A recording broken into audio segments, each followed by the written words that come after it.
want to try to keep your own art fresh, it's a very good idea to look at what other people are doing. The creation of my work is the result of absorption via osmosis, whether it's travel, reading something, listening to something, talking to someone.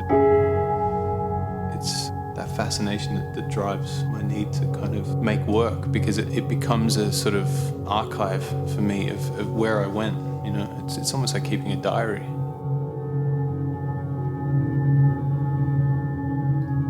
I'm just really interested in the aspects of life which bring me closer to what I consider to be the most fundamental level of humanity. Our essentially animal selves, you know. That's what we are. Can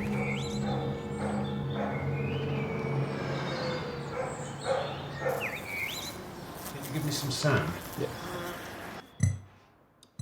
I think we both have a fairly, perhaps you'd say, analytic attitude to what we're doing. It's nicely syncopated. It's very syncopated. I've always been interested in procedures, and I think that probably comes from having been an art student. Ben was also an art student, having gone from fine art into music. It's like breathing, yeah.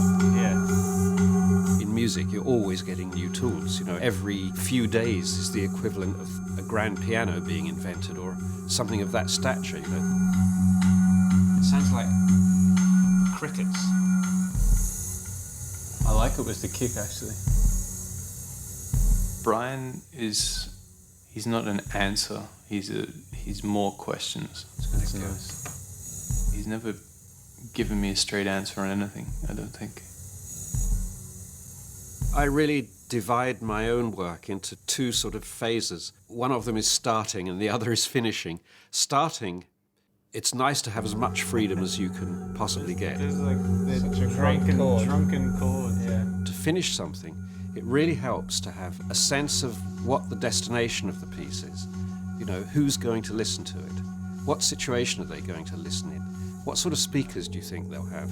Will they have stereo, mono, you know, all these sorts of questions. How many times will they hear it is a very interesting question. It took ages to find that chord. I did all other versions of it. You don't really understand your ideas until you try to articulate them to somebody else. And also, of course, in the act of articulating, you find yourself saying things that you didn't know you knew. But I had a lot of different chords, but I ended up thinking I only really liked that one. I think one of the main things that a mentor can do is to encourage you to say, actually, your own ideas are good. Look at them and follow them.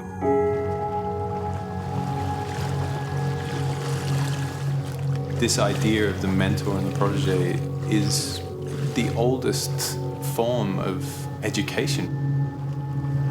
It's something that, in my mind at least, Rolex is sort of saving from extinction, really. If there's someone you genuinely admire and they are willing to take the time to pass on some of the things that they've learned, I mean, you can't put a price on that. That's the most beautiful thing I can think of, you know. I would think we'll work together in the future. No question, really, as far as I'm concerned, anyway.